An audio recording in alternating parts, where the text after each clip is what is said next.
devant la marche. La route n'est pas bonne. Vraiment. On ne peut pas faire autrement. On va se réunir. Ago! Ago! Oh! Hey! Adema! Vincent! Oui! Comment? Ça va? Ça a duré? Oui, sinon ça a duré. Merci! Ya! Et oui? Comment? À l'aise, hein? Awefa! Oui. Et les enfants? Nous allons comme ça ou nous allons bien comme ça. Mais où allez-vous avec tous ces instruments? La pauvreté des sols, la rareté des pluies ne m'ont pas permis d'avoir un bon rendement dans mon champ de maïs. Nous sommes obligés de venir comme ça dans la forêt d'Amoumono pour déraciner quelques troncs d'arbres, pour faire du charbon, vendre afin de gagner un peu d'argent. Sinon, ma famille et moi allons mourir de faim avant l'arrivée de la saison prochaine. Quoi? Déraciner quelques troncs d'arbres, tu dis? Oui, mes chers. Sinon, nous allons faire comment? Heureusement que Dieu ne laisse jamais mourir les oiseaux du ciel. Voilà pourquoi il a créé toutes ces forêts pleines d'arbres pour nous qui sommes dans le désert. Non, Awefa. Dieu a mis ces arbres sur nos chemins pour que nous les protégions et non pour l'abattage anarchique. Et puis ces zones appelées AP. À quoi, hein? AP, c'est-à-dire air protégé. Et c'est là, et enfin, l'air est désormais protégé. Sinon, tantôt elle souffle bien, tantôt elle ne souffle même pas. C'est la chaleur qui nous tue dans nos chambres. Ateba. Ce n'est pas l'air qui souffle ou l'air qu'on respire. Les aires protégées sont des zones de forêt et parcs protégés par le gouvernement togolais dont l'accès est strictement interdit. Sauf si vous avez une autorisation. Ce sont des zones de forêt comme notre Amoumono, Aledjo, Parc national de Fazao Malfakassa, Abdoulaye, Otikeran et plein d'autres encore. Et l'accès est strictement interdit. Wekou! Mikou! Wekulo. Nous sommes morts, qu'allons-nous devenir? Arrêtez de vous lamenter. Hein?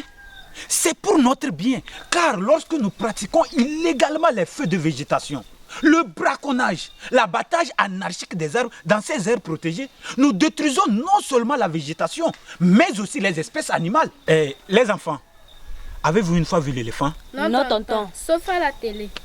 Voilà, à la télé. Et c'est dans des documentaires qui datent des années 1800, car la majorité des espèces animales ont disparu.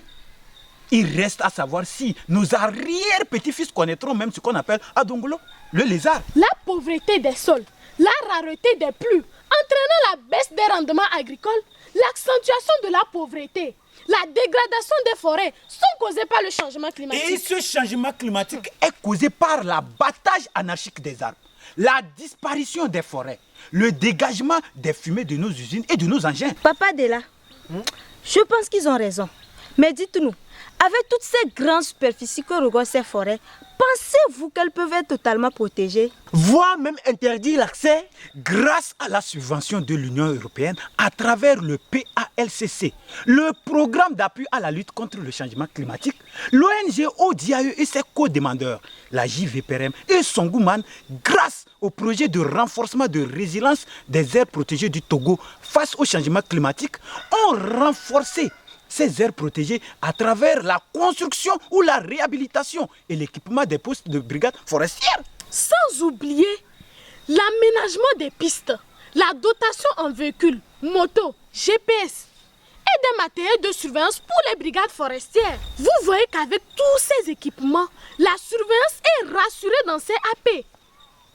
Ne servez pas de cobaye si jamais on vous arrête. Et puis, toutes les aires protégées du Togo dégradées sont restaurées par l'aménagement des retenues d'eau et le reboisement. Ah bon? Oui. Il y a aussi l'élaboration du plan d'aménagement et de gestion de 3 AP. Amoumono, Abdoulaye et Aledjo, appuyés par le projet de gestion intégrée des catastrophes et des terres. Maintenant que l'exploitation du bois de ces aires est strictement interdite, Vincent, dis-moi, ceux qui vivent autour de ces forêts, comment vont-ils s'en sortir? Toi-même, tu sais que la plupart de ces habitants vivent non seulement que de l'agriculture, mais aussi de la vente des bois et des produits de ces forêts. Toutes les dispositions ont été prises par l'ONG ODIAE et ses co-demandeurs grâce à la subvention de l'Union européenne et du gouvernement togolais. Ainsi, pour pallier à ce problème dont tu parles, réduire la pression sur les AP et venir en aide aux populations riveraines, le développement communautaire autour de ces AP est promu à travers l'appui à l'apiculture. Appui quoi L'apiculture, l'élevage des abeilles. L'appui au maraîchage, l'appui au petit élevage, l'appui à l'amélioration et à la transformation Des produits agricoles et forestiers non ligneux, monsieur mon mari. Merci madame ma femme. Ateba, il y a aussi l'accompagnement à la création et à la gestion des forêts communautaires. Et tiens-toi bien. Non, je veux dire, écoute-moi. L'ONG ODIAE a déjà accompagné 26 initiatives de forêts communautaires. Sans oublier la promotion du tourisme de vision. J'ai remarqué ce changement autour de ces forêts. Et cela m'a étonné. Je vois. Ayofa, il est temps que nous les femmes, avec la complicité de nos maris, bref, toute la population togolaise, aidions le gouvernement et ses différents ONG à protéger ces forêts. Sinon, nos petits-fils vivront un vrai calvaire avec cette histoire de changement climatique. Je pense que tu as raison, Zénab. C'est notre devoir, car cela va de notre intérêt. Vraiment. Awefa, Oui, maman. à mon signal, toi et tes enfants, vous faites un marche arrière. Retournez à la maison. Messan, Oui. vraiment, merci d'avoir attiré notre attention. Ateba, Oui. je t'en prie. Nous sommes tous les Togolais et nous devons nous entraider mutuellement. Zenabou, allons-y. Mais ça, Oui, Ateba. nous devons passer à former un groupement avec nos deux familles. Ah bon? Oui, pour créer notre propre forêt. Ah. Et enfin gagner. Ateba, si c'est pour créer la forêt, là je suis d'accord. Ah. Mais si c'est accompagnement, tu veux, non. Hein? Ah. Le renforcement de la résilience des aires protégées du Togo face au changement climatique, c'est mon affaire. C'est ton affaire. C'est notre affaire.